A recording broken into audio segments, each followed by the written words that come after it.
नमस्कार मित्र, मैं अरविंद यादव कुड़वार एकेडमी पर। जैसा कि आप सभी लोग थंबनेल में देख पा रहे हैं कि यूपी टीजीटी पीजीटी 2026 यानी कि 26 की जो वैकेंसी आने वाली है अभी आई नहीं है। तो हम नए अभ्यर्थियों के लिए भी एक सुनहरा अवसर उनको बताएंगे। वो कब अवसर आने वाला है, मार्च, अप्रैल, मई कब, और उसके बाद हम जो चर्चा करने वाले हैं जूलॉजी के सिलेबस पर और एग्जाम पैटर्न कैसे होगा। 2022 में जो टीजीटी पीजीटी फॉर्म भरे थे वो लोग तैयारी कैसे करेंगे या कर रहे हैं सबसे पहले, और जो नए 2022 का पैटर्न है तो 22 में अब आ गया 26, तो कुछ ना कुछ अंतर तो आया होगा सब में। तो उसमें सिलेबस भूल भी गए होंगे, तो उस सिलेबस को एक बार हम देखेंगे। सिलेबस क्या है, नए पैटर्न से पढ़ना शुरू करें, क्योंकि आपका जो एग्जाम डेट है 2022 वाले की वो तो आपको पता ही है, मई में है और जून में है। तो अब जैसे आपको देख रहे हैं 26, तो 26 के साथ यहां पर 26, तो ये 26 के साथ साथ आप देखेंगे 2022 को लपेटे में 2022 को भी लेना है, क्योंकि हमें 22 के जो भर्ती है वो आपके लिए बड़ी अच्छी होने वाली है। क्यों? क्योंकि उसमें नेगेटिव मार्किंग से आपको बचना है, नहीं करना है। और हो सकता है कि पीजी वाले को छोड़ करके टीजी वाले में, जो टीजीटी वाला है उसमें इंटरव्यू से आपको राहत मिलेगी, तो आप सेफ भर्ती अपने आप की जो वही टीजीटी पीजीटी 2022 वाली है जिसने भी फॉर्म भरा हुआ है वो लोग जरूर इस बार अपनी एक सीट कंफर्म करने के लिए सिलेबस देखें, सिलेबस के साथ साथ जो है तैयारी में लगेंगे।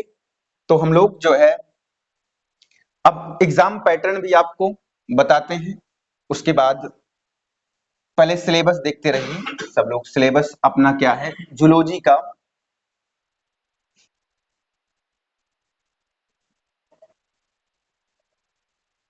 देखिए पहले तो सिलेबस के साथ साथ हम ये देखेंगे कि जो आपका बायोलॉजी है यानी कि बायो, तो बायो में आपसे पूछा जाता है कितना भैया, जूलॉजी भी पूछा जाता है और बॉटनी भी पूछी जाती है एक साथ, ठीक है ना। जूलॉजी बॉटनी एक साथ पूछी जाएगी। तो अब इसमें जूलॉजी का सिलेबस और बॉटनी का सिलेबस जो है वो आपको अलग अलग देने वाले हैं। तो आज जो है वो जूलॉजी की, ठीक है ना। अब देखिए जो आपका 2022 का जो टीजीटी पीजीटी है, पीजीटी, तो दोनों में डिफरेंस क्या है, कुछ सिलेबस का डिफरेंस है।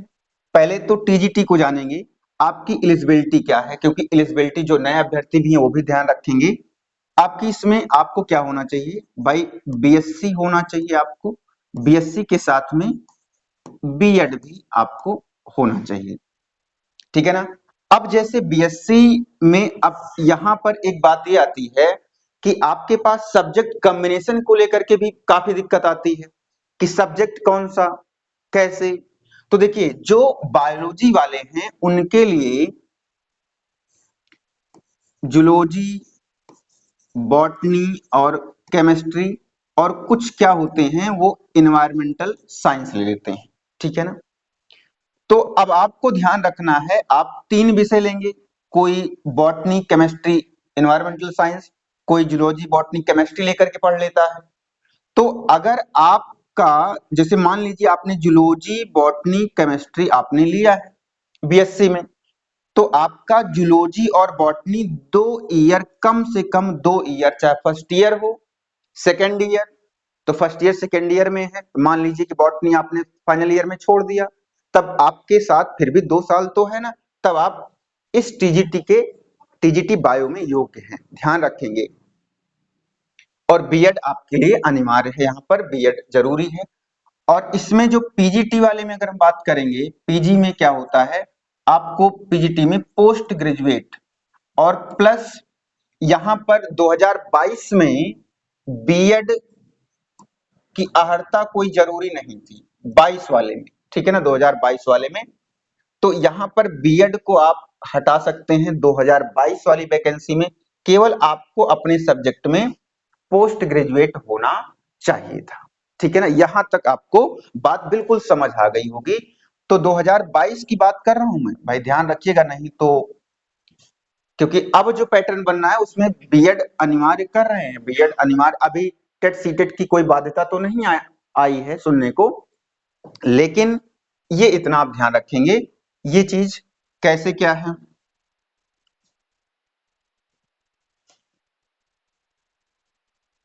अब इसके बाद थोड़ा सा, अब आपने समझ लिया कि हमारी एलिजिबिलिटी क्या है, क्या कैसे में टीजीटी पीजीटी में हमारे पास अर्हता योग्यता क्या होनी चाहिए, ये आपने देख लिया। अब ये हम बात करेंगे एग्जाम पैटर्न की। तो एग्जाम पैटर्न में हमारे पास जो है,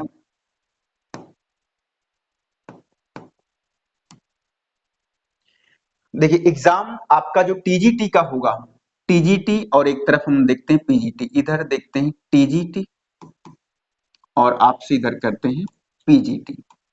ठीक है, तो टीजीटी और पीजीटी दोनों का जो एग्जाम है वो आपका, जैसे इसमें क्वेश्चन की जो संख्या है वो 125 क्वेश्चन होंगे, और उसका टाइप क्या होने वाला है, एमसीक्यू होने वाला है, यानी कि ऑप्शनल क्वेश्चन आएंगे आपके 125, और 2 घंटे की टाइमिंग होने वाली है। इसमें आपको 2 घंटा मिलेगा। अब इसमें जो क्वेश्चन पूछे जाएंगे वो केवल आपके सब्जेक्ट से होंगे। अब इसमें कोई जीएस जीके मतलब ऐसा कुछ नहीं है।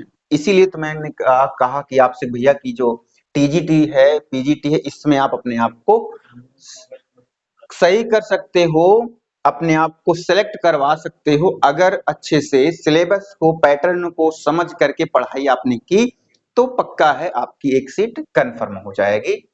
तो सब्जेक्ट से आपके 125 प्रश्न पूछे जाएंगे, और हो सकता है तो कुछ टीचिंग एप्टीट्यूड मतलब जो आपके टीचिंग मेथड से एक आध दो प्रश्न हो सकता है मिल जाए तो ठीक है, अगर नहीं मिलता है तो कोई दिक्कत वाली बात नहीं है, क्योंकि वो आपको मिल सकता है। ठीक है ना। अब देखिए ये जो आपका है 125 प्रश्न 2 घंटे का आपके सब्जेक्ट यानी कि बायो से, बायो का मतलब आपने शुरुआत में देखा जूलॉजी और बॉटनी से 62-63 प्रश्न एक एक सब्जेक्ट से आ सकते हैं। जूलॉजी से 62 हो गया तो उससे 63 हो गया, इससे 62 तो उससे 63 हो गया, कोई दिक्कत नहीं है। तो अब ये कितने अंक का होगा, तो ये जो है टोटल 500 मार्क का होगा, और प्रत्येक प्रश्न कितने नंबर का होगा, 4 नंबर का होगा। प्रत्येक प्रश्न जो है वो 4 अंक का होने वाला है। ठीक है ना। तो अब 4 अंक का होगा प्रत्येक प्रश्न यहां पर, और इसमें कोई निगेटिव मार्किंग नहीं है, कोई निगेटिव मार्किंग नहीं, ये आपके लिए सरल हो गया है। ठीक है ना। अब ये एक पैटर्न है आपका, आपने अपनी योग्यता देख ली, अब आपका एग्जाम किस पैटर्न पे होगा, और इसमें कोई इंटरव्यू नहीं है, कोई साक्षात्कार इसमें नहीं होगा, साक्षात्कार भी नहीं है, ये ध्यान रखना है टीजीटी में। अब पीजी में आई, ये पीजी में क्या है, तो पीजी में आपका क्वेश्चन की जो संख्या है 125 है। 125 क्वेश्चन कैसा होगा, वही एमसीक्यू होगा। समय कितना लगेगा आपको, 2 घंटा मिलने वाला है। ठीक है। अब 2 घंटे सब्जेक्ट आपका वही बायो, लेकिन आप किस लेवल तक पढ़ाई करेंगे, पोस्ट ग्रेजुएशन, यानी कि आपने अगर जूलॉजी से एमएससी किया है फिर भी आपको बॉटनी भी पढ़नी पड़ेगी, अगर आपने बॉटनी से एमएससी किया है तो फिर भी आपको जूलॉजी पढ़नी पड़ेगी, ये आपको ध्यान रखना है। ये अपने यूपी में दोनों पढ़ना है भाई, यहाँ पर बायो चलता है, जूलॉजी बॉटनी इंटर में अलग अलग नहीं चलती है। बिहार में आप अलग अलग से पढ़ते हैं, अलग बिहार की वैकेंसी इसीलिए तो अच्छी लगती है सबको, और वो तो भैया लगातार वैकेंसी पे वैकेंसी लगातार निकाल रहा है, अपना यूपी जैसा नहीं है वो। फिर भी अब तो डोमिसाइल ने वहां पर भी अफरा तफरी मचा दी है, तो कम से कम जो मिले उसको लेते जाइए। और नए अभ्यर्थी बिल्कुल डरेंगे नहीं, नए अभ्यर्थी के लिए भी अभी हमारे पास उनके लिए भी कुछ है क्या, मैं आपको बता रहा हूं क्या है। आइए, तो यहाँ पे 2 घंटा मिलने वाला है, सब्जेक्ट से ही प्रश्न आएगा और इसका जो टोटल मार्क्स है, टोटल 500 ये है, 500 मार्क और 500 डिवाइड है, ठीक है ना, डिवाइड है। 500 जो नंबर है वो डिवाइड है, तो 500 में 425 और 50 और 25, ये 3 पार्ट में डिवाइड है पीजी वाला। तो जो ये 425 है, तो जो आपके 125 क्वेश्चन आएंगे और इसका जो प्रत्येक प्रश्न होगा 3.4 अंक का होगा। तो ये आपका 3.4 अंक का एक क्वेश्चन का रहने वाला है यहाँ पर, ठीक है। तो 425 हो जाएगा 100 इतना।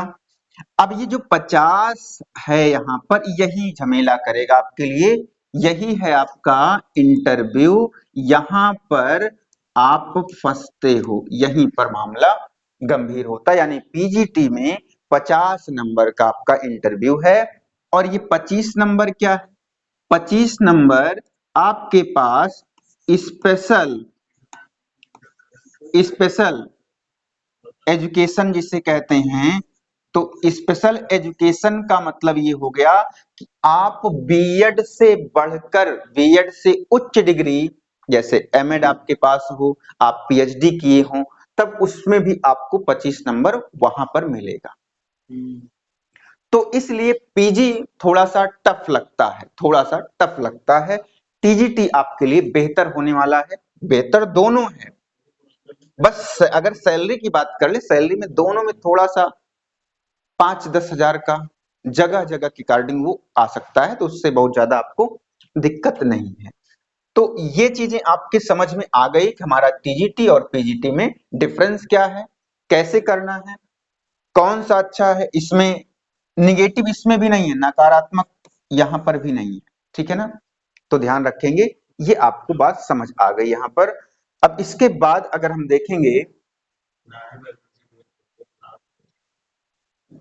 इसके बाद सिलेबस पर अगर लेकर के आए, आपके पास सिलेबस हमारा क्या है, तो सिलेबस बायो में आज जो बात करेंगे वो जूलॉजी की बात करने वाले हैं, जूलॉजी।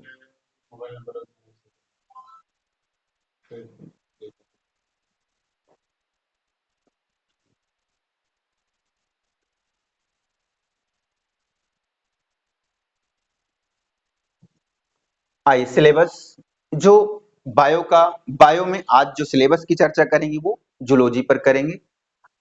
और सिलेबस पे चर्चा करने से पहले हम उन नए अभ्यर्थियों को बता दें कि आपके लिए जो है 2026, क्योंकि जो अभी कंप्लीट किए हैं, जो अभी कंप्लीट किए हैं, जैसे बीएड या बीएससी एमएससी किए हैं, तो 2026 नए अभ्यर्थियों के लिए खाली नहीं जाएगा।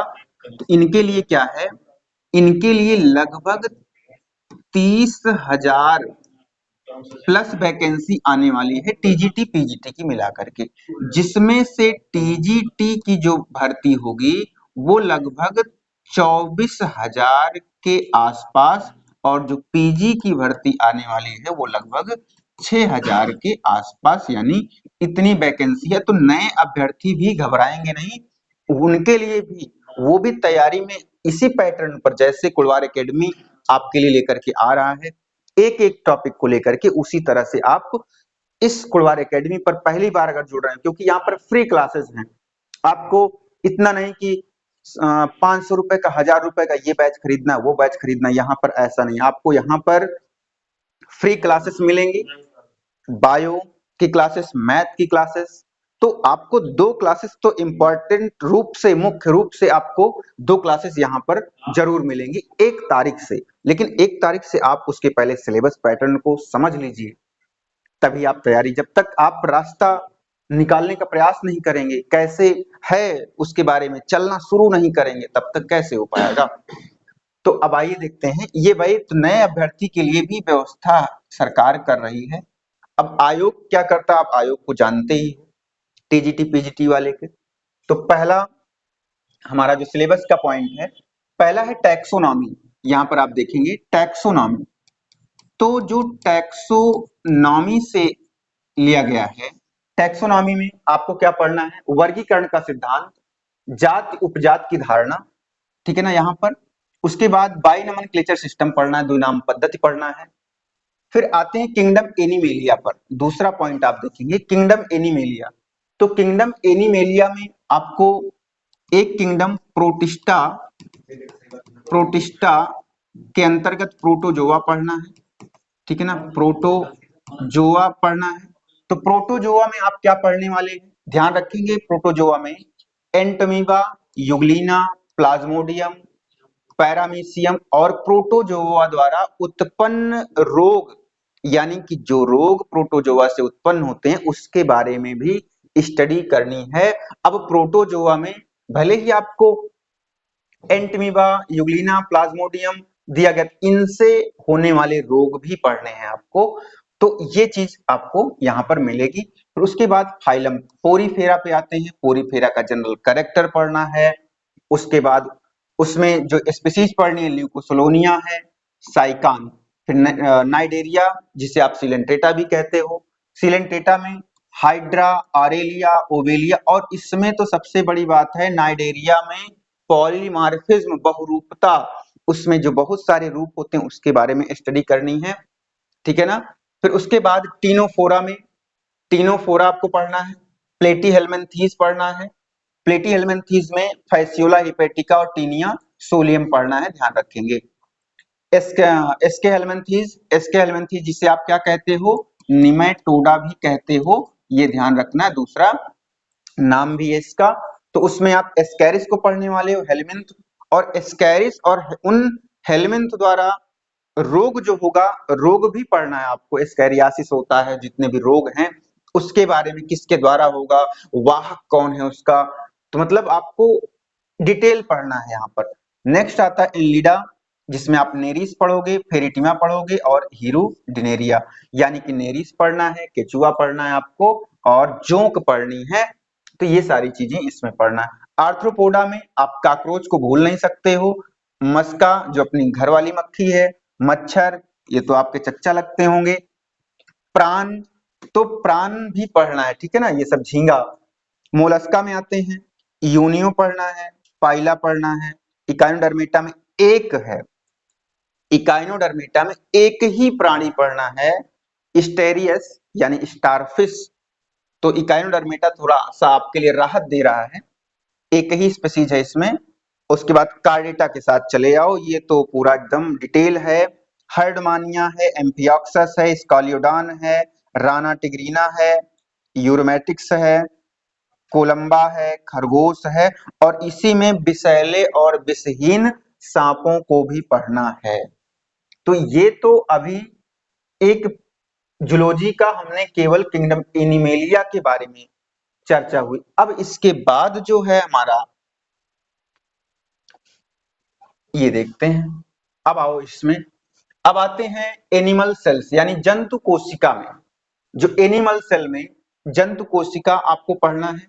इसमें आप प्रोकैरियोटिक और यूकैरियोटिक सेल क्या होती है, इसमें डिफरेंस क्या है, इसमें कौन कौन से सेल, कौन कौन से पार्ट, इनके कार्य क्या हैं, इनके कोशिकांगों के कार्य क्या हैं, वो सब आप इसमें पढ़ेंगे। जंतु कोशिका की सूक्ष्म संरचना आपको पढ़नी है और इनके कार्य पढ़ेंगे। समसूत्री और अर्धसूत्री विभाजन में, कोशिका विभाजन में अंतर क्या होता है, समानताएं कहाँ होती हैं, किस कोशिका में होती हैं, ये सारी चीजें आपको डिटेल में पढ़नी है, ये एनिमल सेल में। उसके बाद क्रोमोसोम गुणसूत्र पढ़ना है आपको, ये गुणसूत्र पढ़ना है। जीन की संरचना तथा आनुवांशिक कूट पढ़ना है, ठीक है ना, structure of genes and genetic code आपको यहाँ पर मिल रहा है। वंशागति में आते हैं, जेनेटिक्स में आप कहाँ पढ़ेंगे, जेनेटिक्स में मेंडल को तो आप भूल नहीं सकते हैं, मेंडल, तो मेंडल के वंशागत नियम, लिंकेज और क्रॉसिंग ओवर, यूजेनिक्स पढ़ना है, सृजनकी, ठीक है ना।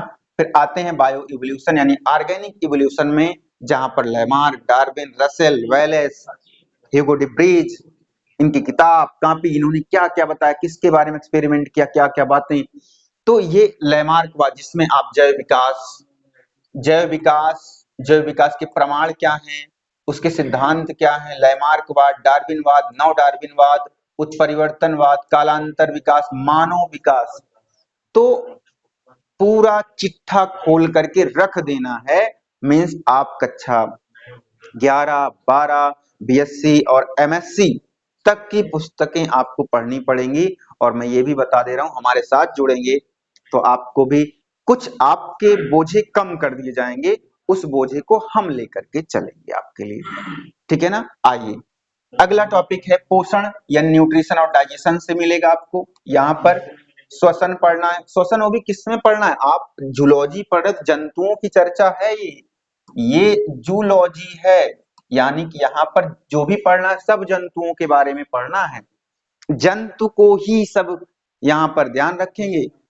श्वसन हो गया, उसके बाद ब्लड सर्कुलेशन आपको पढ़ना है, रुधिर परिसंचरण हो गया, एक्सक्रीशन हो गया, और उसके बाद नर्व कंडक्शन, ये नर्व कंडक्शन, पेशी और कंकाल, अंतःस्रावी ग्रंथि पढ़नी है, एंडोक्राइन सिस्टम जिसमें आप हार्मोन को खूब पढ़ेंगे, हार्मोन के बारे में, अंतःस्रावी ग्रंथि और उसके कार्य पढ़ना है उसमें, और हार्मोन को पढ़ना है, ठीक है ना। स्टार्लिंग को नहीं भूलना है।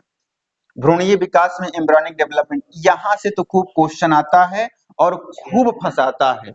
एम्ब्रियोनिक डेवलपमेंट की जब भी बात करें तो यही तो, इसी को गैमेटोजेनेसिस, आपको युग्मक कैसे बनता है, डिंब के प्रकार पढ़ने हैं, क्लीवेज पढ़ना है, एम्फिऑक्सस, मेढक, कुक्कुट यानी कि मुर्गी, ये मुर्गी का भ्रूणीय विकास, इन चिक के बारे में आपको पढ़ना है और इनके प्लेसेंटा के बारे में पढ़ना है। यहाँ से भैया बहुत क्वेश्चन मोटा मोटा हर एक एग्जाम में मान के जो 3-4 प्रश्न इसी टॉपिक से आता है, कम से कम 4 या 5 प्रश्न इसी से, भ्रूणीय विकास से।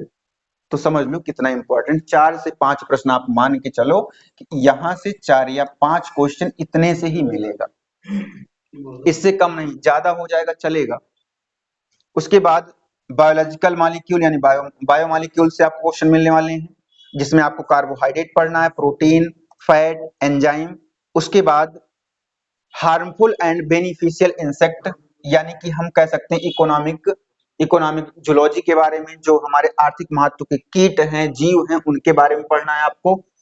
फिर पारिस्थितिकी में, इकोसिस्टम में आपको पारिस्थितिक तंत्र के अवयव तथा मुख्य पारिस्थितिक तंत्र पढ़ना है। पर्यावरण संरक्षण, जलवायु परिवर्तन, वन्य जीव संरक्षण, वन्य जीव का अभयारण्य कितने हैं, पर्यावरण प्रदूषण क्या होता है, कुछ विविध प्रश्न।